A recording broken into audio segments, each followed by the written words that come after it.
से पहले नजर डालते हैं अब तक की बुलेटिन। जमात इस्लामी जिला खुशाब का सियासी मुशावरती इजलास अमीर जमात इस्लामी जिला खुशाब एडवोकेट मलिक मोहम्मद वारिस जसरा की ज़ेर सदारत जोराबाद में मुनक्किद हुआ, जिसमें जनरल सेक्रेटरी सूबा पंजाब शुमाली इकबाल खान, सूबाई deputy secretary Abdul Wahab Khan Niazi, secretary सियासी अमूर रसल खान बाबर और सदर जमात इस्लामी यूथ पंजाब शुमाली अवैस असलम मिर्जा ने खसूसी तौर पर शिरकत की।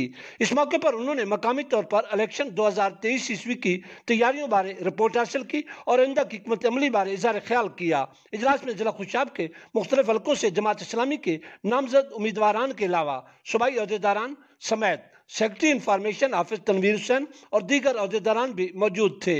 इस मौके पर तमाम अहदेदारों की तरफ से इस अज़्म का इजहार किया गया कि जमात इस्लामी जिला भर से तमाम सूबाई और कौमी असम्बली के हलकों से इलेक्शन में हिस्सा लेगी। बाद अज़ान चौधरी इनाम और रहमान ने सूबाई अहदेदारान के एजाज़ में अपने दफ्तर में इशाइया भी दिया। इसलिए नए लाइफ बॉय में है एक्टिव सिल्वर, जो दे जरासीम से 10 गुना बेहतर हिफाजत। नया सिल्वर लाइफ बॉय, दुनिया का नंबर 1 जर्म प्रोटेक्शन सोप।